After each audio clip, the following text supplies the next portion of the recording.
Good morning students. हाँ जी, हम कार्डन मेथड पढ़ रहे थे ना। देखो कार्डन मेथड में मैंने तुम्हें बताया था कि सिंप्लीफाई कैसे करना होता है। कार्डन मेथड से हमारे पास क्यूबिक इक्वेशन सॉल्व होती हैं और उसको सिंप्लीफाई करने के लिए अब जैसे ही इक्वेशन प्रेजेंट है हमारे पास, अब इस इक्वेशन में देखो सेकेंड टर्म प्रेजेंट है। हमने अभी तक क्या रूल पढ़ा है, हमने कार्डन मेथड से इक्वेशन को अगर हम सॉल्व करते हैं क्यूबिक को, तो उसमें क्या होता है हमारे पास सेकेंड टर्म प्रेजेंट नहीं होनी चाहिए। तो सबसे पहले हम यहाँ से सेकेंड टर्म रिमूव करेंगे। तो सेकेंड टर्म रिमूव करने के लिए हमारे पास फॉर्मूला होता है h is equal to -a1/n a0 1 है, a1 भी 1 है और n यहाँ पे 3 है, तो ये -1/3 आ गया। अब लेकिन अब हमें क्या करना पड़ेगा, इस इक्वेशन को -1/3 से सिंथेटिक डिवीजन करानी पड़ेगी। तो हमने क्या किया, इसकी बजाय, क्योंकि ये फ्रैक्शन था, अब देखो पूरी इक्वेशन को इससे सिंथेटिक डिवीजन कराने की बजाय हमने क्या किया, इसको ना रिजॉल्व कर रहे हैं, हमने इसको y में ट्रांसफॉर्म कर दिया। अगर देखो हमने 3 रिमूव करना होता है, फ्रैक्शन रिमूव करनी होती है, तो हमने एक क्वेश्चन पढ़ा था कि हम क्या करते हैं 3 की सक्सेसिव पावर्स इक्वेशन को मल्टीप्लाई कर देते हैं, और y में हमने इसलिए ले ली ताकि ये बिट चेंज हो जाए, मतलब कि x में आपको कन्फ्यूजन हो सकती है क्योंकि ऑलरेडी x में गिवन है, तो हमने y में ले ली। तो हमने क्या किया, देखो ये जो इक्वेशन थी ना, ये क्या बन गई, यहाँ से y³ प्लस y² माइनस के 16y प्लस 20।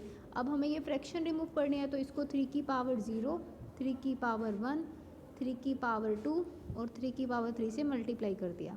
यही क्या हुआ इस इक्वेशन में, ठीक है। तो नेक्स्ट हमने क्या किया, अब इसको ऊपर लेके गए।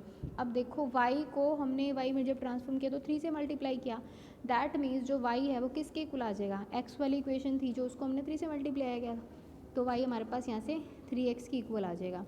अब नेक्स्ट हमारे पास तो डिमिनिश तो सिर्फ अब -1 से होगा, देखो -1/3 से डिमिनिश करना था, सिंथेटिक डिवीजन हमने इसकी करानी थी -1/3 से, बट हमने क्या किया, इक्वेशन को 3 की सक्सेसिव पावर से मल्टीप्लाई कर दिया ताकि हमारी फ्रैक्शन खत्म हो जाए। तो अब हमें सिर्फ किससे इसको डिमिनिश करना पड़ेगा, -1 से, ठीक है। तो यहाँ पे ऐसे इसकी कॉफिशेंट हमने प्लॉट करनी है, -1 से इसकी सक्सेसिवली सिंथेटिक डिवीजन करानी है।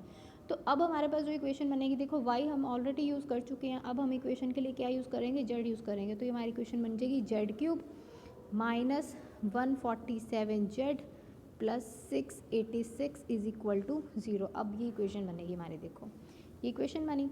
अब z तो किसके इक्वल था, हमने इसको डिमिनिश करके लेके आए हैं, तो जो z है ना हमारा, यहाँ से z हमारे पास किसके इक्वल है, y+1 से, क्योंकि हमने -1 से डिमिनिश किया है, लेकिन y तो किसके इक्वल था, 3x के। तो यहाँ से जो z है हमारा वो कैसे आ गया, 3x+1 के इक्वल आ गया। अब कार्डन मेथड हम यूज़ करेंगे, z को हम क्या पुट कर देंगे, u+v, फिर क्यूबिंग करेंगे, क्यूबिंग करके u+v की वैल्यू पुट कर देंगे x। अब equation number this and equation number जो ये हमने बनाई थी ना, z³ -147z plus 686 equal to 0, ये इक्वेशन और ये इक्वेशन इज आइडेंटिकल। इनको कंपेयर करो, 3uv किसके इक्वल आ जाएगा, 147 के इक्वल, तो uv 49 के इक्वल आ जाएगा, u³ 49 क्यूब हो जाएगा, और u³ प्लस v³ कितना है, माइनस का 686, यहाँ पे प्लस है यहाँ पे माइनस है, तो इसलिए यहाँ पे माइनस आ गया। अब हमारे पास रूट का प्रोडक्ट गिवन है 49 क्यूब, ठीक है, और रूट्स का हमें सम गिवन है -686, तो हमने इक्वेशन बना दी। किस इक्वेशन में पुट करते हैं हम, x² minus sx plus p is equal to 0, where s denote the sum of root and p denotes the product of roots. हमारा प्रोडक्ट है 49 का, क्यों हमारा सम है -686। तो यहाँ से पुट करने के बाद अब जो मेरी इक्वेशन बनी है, ये मेरी इक्वेशन बनी, इसको मैंने सिंप्लीफाई किया, u³ -343 आया, तो यहाँ से uv इक्वल टू क्या आ गया, -7, एंड z क्या था, -7 14 आ गया, तो z 3x+1 था। अब -14 3x+1, 3x is equal to -15 and x is equal to -5, तो -5 एक इक्वेशन का रूट बन गया।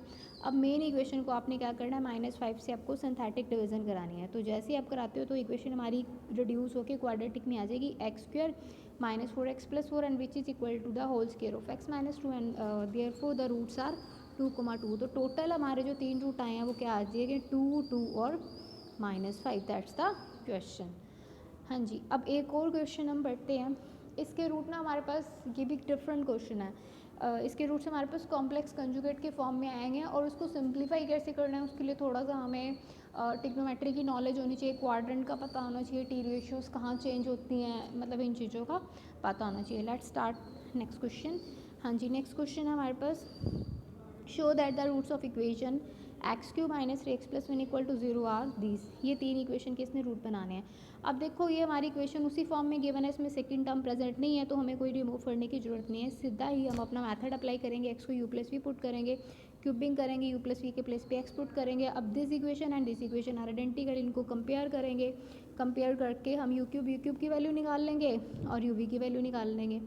यू क्यूब मतलब रूट्स का प्रोडक्ट 1 आ गया एंड रूट्स का सम -1 आ गया, इसमें पुट करें क्वाड्रेटिक इक्वेशन सिंप्लीफाई, तो टी की वैल्यू ना हमारे पास ये आ गई। अब टी की वैल्यू ये आ गई, लेकिन टी किसकी फॉर्म में रखा हुआ था हमने, टी की ओरिजिनल फॉर्म तो यू क्यूब थी, है ना, इसके लिए हमने टी पुट करके क्वेश्चन किया है। तो अब इसकी तो क्यूबिक हमें सॉल्व करनी मुश्किल हो जाएगी क्योंकि रूट्स तो आ गए मेरे कॉम्प्लेक्स कॉन्जुगेट की फॉर्म में, तो हमने पुट कर दिया u cube is equal to minus half of iota root 3/2 and v cube is equal to minus half of minus iota root 3/2। तो हमने इसमें क्या किया, देखो हमें पता है कि जो रूट हमारा 2π/3 होता है उस पर जो हमारा साइन की वैल्यू आएगी, कॉस की वैल्यू आएगी 1/2 आएगी और साइन की वैल्यू रूट 3/2 आएगी। अभी बताती हूँ, देखो इसको ऐसे कैसे इसने पुट कर दिया। देखो जो इसका पहले वाला फैक्टर है ना दोनों का, माइनस हाफ को इसने आर कॉस थीटा पुट कर दिया, और पीछे वाला जो फैक्टर है ना बाय डिफॉल्ट हमने प्लस उठाया, रूट 3/2 को उसने आर साइन थीटा पुट कर दिया। स्क्वायरिंग एडिंग करेंगे, r square cos square theta plus r square sine square theta is equal to -1/2 का स्क्वायर क्या बन जाएगा 1/4 और रूट 3/2 का स्क्वायर बन जाएगा 3/4, which implies r square is equal to 1 and which is equal to r is equal to 1। By default हमने इसको प्लस साइन कंसीडर करना है। नेक्स्ट देखो अब आर हमारे पास 1 आ गया, दैट मीन्स जो कॉस थीटा की वैल्यू -1/2 आ गई, साइन थीटा की वैल्यू रूट 3/2 आ गई, ये किस पे आती हैं 2π/3 पे। 2π/3 का मतलब क्या है 360/3 है ना, 2π/3, 2π/3 को हम क्या लिख सकते हैं पाई प्लस π/3 है ना, तो नहीं पाई प्लस π/3 तो 3π/3 बनेगा, पाई माइनस π/3 लिखेंगे तो ये 2π/3 आ जाएगा। अब पाई माइनस π/3 अगर मैं साइन देखूँ, sine of pi minus π/3 180 minus theta, 180 minus theta second quadrant में हमारे पास साइन क्या होता है, साइन ऑल स्कूल पॉजिटिव होता है, तो साइन π/3 कितना आ गया है रूट 3/2। सिमिलरली अगर मैं इसको लिखूँ cos pi minus π/3, 180 minus theta, इस क्वाड्रेंट में जो कोस है वो नेगेटिव होता है, पाई माइनस π/3 तो ये कॉस π/3 कितना माइनस कॉस π/3 निकलेगा और माइनस कॉस π/3 कितना आ जाएगा -1/2 आ जाएगा। ठीक है जी, तो ये हमारे पास कॉस इक्वल टू आ गया यहाँ से -1/2 और साइन इक्वल आ गया हमारे पास root 3/2 where theta is equal to 2π/3। ठीक है, ये हमें वैल्यू अपने आप से सोचनी पड़ेगी, मतलब जो ये मेरी वैल्यूज आएंगी ना ये मेरे किस एक टी रेशियो पे दोनों साइन और कॉस की वैल्यू बनेगी, तो ये हमने निकाला डिडक्ट किया कि हमारे 2π/3 पे साइन और कॉस की वैल्यूज़ बनेगी। तो यू क्यूब हमारे पास आ गया r into cos theta plus Yotta sine theta. तो हमने क्या किया, अब 2n पाई इसका पीरियड होता है, अगर हम इसमें 2n पाई ऐड करेंगे, देखो साइन और कॉस का पीरियड क्या होता है, एक सर्कल कंप्लीट करने पे दोबारा से वही वैल्यूज रिपीट करनी शुरू कर देता है वो। ठीक है, तो हमने क्या किया, ये n इज इक्वल टू 1 के लिए अंदर वाला सर्कल हो गया, ये n इज इक्वल टू 2 के लिए बाहर वाला सर्कल हो गया। फिर अगर हम एक और सर्कल लेते हैं, ये n इज इक्वल टू 3 आ जाएगा और ये वैल्यू रिपीट करनी शुरू कर देगा। ठीक है, तो इसलिए हमने ले लिया यहाँ पे u cube is equal to r into cos 2n π/थीटा प्लस साइन 2n π/थीटा। अब आर की वैल्यू थी यू क्यूब की वैल्यू थी, ये क्यूब उधर जाके 1/3 बन जाएगा, ये तो एज इट इज़ आ जाएगा और यहाँ पे डी मोवर्स लग जाएगी, एंगल के साथ मल्टीप्लाई हो जाता है ये अंदर जाके। ठीक है, ये जो टर्म है ना ये इसके एंगल के साथ मल्टीप्लाई हो जाएगी 1/3, तो 1/3 इंटू 2n π प्लस थीटा, तो हमने लिख दिया 2n π plus theta upon 3। Similarly ये भी साइन का एंगल बन जाएगा। अब similarly we can calculate v, अब u v हमारे पास आ गए, x हमने क्या पुट किया होता है u प्लस वी, ऐड करेंगे तो साइन वाला पार्ट कैंसिल हो जाएगा, 2r की power 1/3 cos 2n π plus theta आ जाएगा। अब नेक्स्ट r की वैल्यू 1 है तो यहाँ से कितना बचेगा 2 cos 2n π plus theta by 3, तो n की वैल्यू 0 1 2 पुट करोगे और थीटा हमने 2π/3 निकाला हुआ था, पुट करेंगे तो जो हमने रिक्वायर्ड वैल्यूज चाहिए वही हमारे पास वापस आ जाएंगी। थोड़ा सा आपको क्वाड्रेंट की नॉलेज होनी चाहिए, एंगल पता होना चाहिए, इस एंगल पे हमारे पास साइन ये वैल्यू देगा, कॉस ये वैल्यू देगा, then you can solve this, otherwise ये क्वेश्चन सॉल्व करना आपके लिए मुश्किल हो जाएगा। ठीक है जी, थैंक यू।